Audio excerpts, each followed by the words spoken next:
नमस्कार। एक ऐसी रात जब इतिहास सिसक उठा, टाइटैनिक की वो दर्द भरी दास्तान। अप्रैल की ठंडी स्याह रात थी। अटलांटिक महासागर की अनंत गहराइयों में टाइटैनिक अपनी पूरी शान और ताकत के साथ आगे बढ़ रहा था। जहाज के भीतर संगीत की धुनें बह रही थी। आलीशान डाइनिंग हॉल में रौनक थी और डेक पर चांदनी रात का लुत्फ उठाते लोग अपने भविष्य की सुनहरी योजनाओं में खोए हुए थे। हर कोई इस सफर को अपनी जिंदगी का सबसे यादगार अनुभव मान रहा था।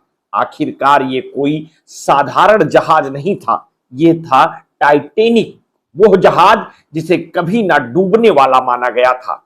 इसके विशाल और मजबूत ढांचे ने लोगों को एक सुरक्षा का भ्रम दे रखा था, लेकिन नियत कुछ और ही तय कर चुकी थी। उस रात आकाश साफ था, सितारे अपनी पूरी चमक के साथ चमक रहे थे, पर समुद्र के गर्भ में एक ऐसा खतरा छिपा था जिसे किसी ने नहीं देखा था। एक बर्फ का पहाड़ जो टाइटैनिक के लिए काल बनकर इंतजार कर रहा था। रात के करीब 11:40 पर एक जोरदार धक्का महसूस हुआ। जहाज अचानक से कांप उठा। कुछ पल के लिए सब कुछ शांत था, मानो प्रकृति भी इस टक्कर की भयावहता को महसूस कर रही हो। लेकिन फिर धीरे धीरे जहाज के भीतर पानी भरने लगा।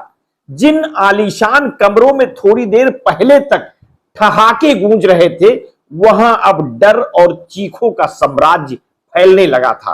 पानी की ठंडी लहरें जहाज को निगलने के लिए बेताब थी और इसके साथ ही हजारों सपनों और जिंदगियों को भी।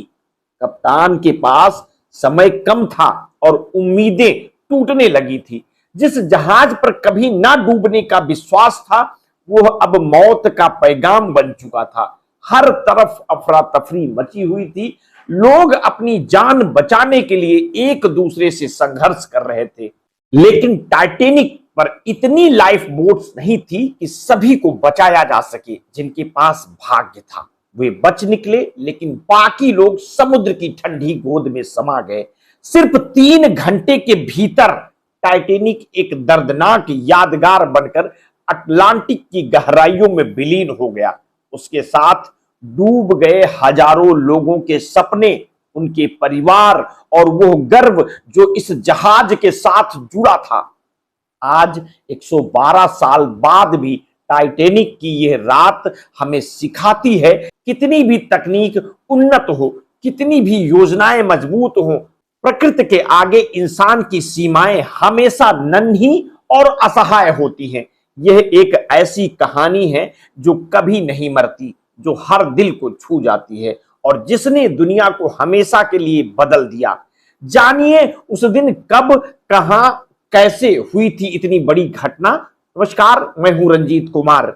साथियों, 112 साल बाद भी सबसे बड़े समुद्री हादसे का रहस्य कायम है। 14 और 15 अप्रैल 1912 की दरमियान रात को टाइटैनिक नाम का विशालकाय जहाज एक अंधेरी रात में आइसनबर्ग से टकरा गया था। उस वक्त जहाज इंग्लैंड के साउथम्पटन से न्यूयॉर्क की ओर 41 किलोमीटर प्रति घंटे की रफ्तार से बढ़ रहा था।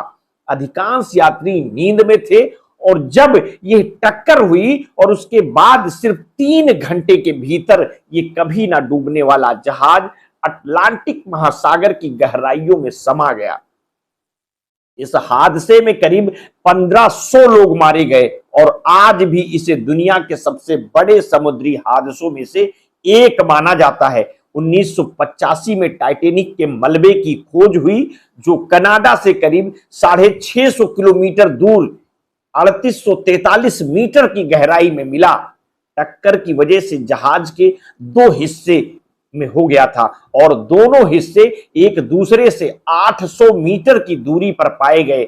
इस हादसे के रहस्यों और सबक को लेकर आज भी विशेषज्ञ अपनी खोज जारी रखे हुए हैं। यह कभी ना डूबने वाला जहाज था, टाइटैनिक का निर्माण उस समय की सबसे उन्नत इंजीनियरिंग तकनीकों के साथ किया गया था। इसे बनाने वाली कंपनी व्हाइट स्टार लाइन ने दावा किया था कि ये जहाज कभी नहीं डूब सकता। जहाज में कई वाटर टाइट यानी जल रोधी कंपार्टमेंट्स बनाए गए थे, जिससे माना गया था कि अगर किसी एक हिस्से में पानी भर जाए तो ये बाकी जहाज को डूबने से बचा सकेगा। बीबीसी हिंदी की एक रिपोर्ट के अनुसार रियो डी जेनेरियो की फेडरल यूनिवर्सिटी में नेवल और ओशन इंजीनियरिंग के प्रोफेसर एलेक्जेंडर द पिनो अल्हो के मुताबिक जहाज को इस आधार पर डिजाइन किया गया था कि अगर एक या दो कंपार्टमेंट्स में पानी भर भी जाए तो भी जहाज सुरक्षित रहेगा। जहाज की छत पर भी सुरक्षा के लिहाज से कई कंपार्टमेंट बनाए गए थे, लेकिन आइसनबर्ग से टकराने जैसी आपदा के बारे में किसी ने सोचा नहीं था। 14 अप्रैल की रात जब टाइटैनिक आइसनबर्ग से टकराया तो टक्कर इतनी भयंकर थी कि जहाज के मुख्य ढांचे में गहरा सुराख हो गया और पानी तेजी से अंदर घुसने लगा और जहाज को डूबने से बचाना नामुमकिन हो गया था। प्रोफेसर अल्हू बताते हैं कि टक्कर के बाद जहाज की आधी लंबाई तक पानी भर गया था और इस परिस्थिति में जहाज को बचाना असंभव था। पानी इतनी तेजी से अंदर आ रहा था कि सभी पंप लगाने के बावजूद उसे बाहर नहीं निकाला जा सकता था।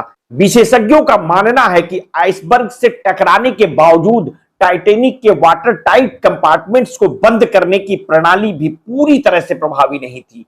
फ्लूमिनेंस फेडरल यूनिवर्सिटी के प्रोफेसर आरिलो सोरास मूर्ता के अनुसार वाटर टाइट कंपार्टमेंट्स के दरवाजे टक्कर के बाद बंद नहीं हो पाए क्योंकि वे फंस गए थे। उस समय इस्तेमाल किए गए धातु भी मौजूदा स्टील जितने मजबूत नहीं थे। जहाज की ढांचागत कमजोरियों ने भी हादसे में योगदान दिया। इस हादसे की एक बड़ी वजह मानवीय चूक भी थी। टाइटैनिक के कैप्टन को रास्ते में आइसबर्ग की चेतावनी मिल चुकी थी, लेकिन उन्होंने जहाज की गति को धीमा नहीं किया।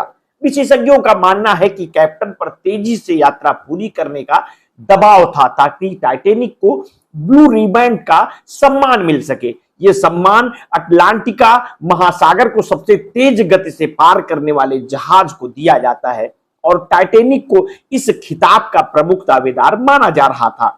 टाइटैनिक की पहली यात्रा बहुत महत्वपूर्ण थी क्योंकि इसी यात्रा में जहाज अपनी सबसे बेहतरीन स्थिति में होता है। प्रोफेसर अल्हो बताते हैं कि पहली यात्रा में जहाज अपनी सबसे तेज गति हासिल कर सकता है और टाइटैनिक ने भी यही कोशिश की थी। टाइटैनिक अकेला ऐसा जहाज नहीं था जिसे व्हाइट स्टार लाइन ने तैयार किया था। इस कंपनी ने ओलंपिक क्लास के 3 जहाज का निर्माण किया था, ओलंपिक, टाइटैनिक और जाइंगेटिक, जिसे बाद में ब्रिटानिक नाम दिया गया। तीनों जहाजों को उस समय के बेहतरीन इंजीनियरिंग मानकों के अनुसार बनाया गया था, लेकिन तीनों ही हादसों का शिकार हुए। ओलंपिक एक युद्धपोत से टकरा गया था और ब्रिटानिक को भी प्रथम विश्व युद्ध के दौरान एक अस्पताल जहाज के रूप में इस्तेमाल किया गया था, लेकिन वो भी डूब गया। हालांकि इन तीनों जहाजों को उस समय विशाल माना गया था, आज के जहाजों की तुलना में ये काफी छोटे थे। मूर्ता के अनुसार आज के जहाजों के सामने ये केवल नौकाओं जैसे लगते हैं।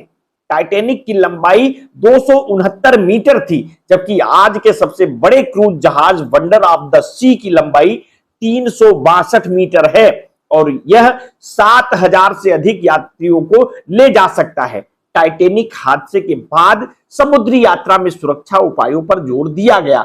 हादसे में ज्यादातर लोगों की मौत इसलिए हुई क्योंकि जहाज पर पर्याप्त लाइफ बोट्स नहीं थे। जहाज के डिजाइनरों का मानना था कि यह कभी डूबेगा नहीं, इसलिए लाइफ बोट्स की संख्या आधी रखी गई। टाइटैनिक हादसे के बाद समुद्री जहाजों की सुरक्षा को लेकर कई अहम बदलाव किए गए। प्रोफेसर अल्हो के अनुसार इस हादसे के बाद समुद्री जहाजों की सुरक्षा के लिए रडार और सोनार जैसी तकनीकी का इस्तेमाल शुरू हुआ। इससे आइसबर्ग और अन्य खतरों का समय रहते पता लगाया जा सकता था। दूसरे विश्व युद्ध के बाद रडार का इस्तेमाल व्यापक रूप से शुरू हुआ, जिससे जहाजों की सुरक्षा में और भी सुधार हुआ है। आज के समय में समुद्री यात्राओं के दौरान समुद्र की स्थिति का पहले से पता लगाना संभव हो गया है। जिससे हादसों की संभावनाएं कम हो गई हैं। टाइटैनिक हादसे को 112 साल बीत चुके हैं, लेकिन ये हादसा आज भी एक रहस्य बना हुआ है। जहाज के अवशेष 1985 में समुद्र की गहराइयों में पाए गए और तब से लेकर आज तक इसकी कहानियां लोगों को आकर्षित करती है। इस हादसे ने दुनिया को यह सिखाया कि तकनीकी कितनी भी उन्नत हो, मानव गलतियों और प्राकृतिक आपदाओं को पूरी तरह से टाला नहीं जा सकता। टाइटैनिक की कहानी एक दर्दनाक और महत्वपूर्ण सबक है, जो हमें याद दिलाती है कि अत्यधिक आत्मविश्वास और मानवीय चूक किस तरह से बड़े हादसों का कारण बन सकती है। इस हादसे ने समुद्री यात्रा को हमेशा के लिए बदल दिया और आज भी ये दुनिया के सबसे बड़े समुद्री हादसों में गिना जाता है। मिलते हैं किसी नेक्स्ट स्टोरी के साथ। आपने अगर अभी तक हमारे इस चैनल को सब्सक्राइब नहीं किया है तो तत्काल कर लीजिए, बेल आइकन दबाना ना भूलिए। अपने स्वास्थ्य के प्रति सचेत रहिए, सजग रहिए, अपना ध्यान रखिए। बहुत बहुत धन्यवाद। साधुवाद।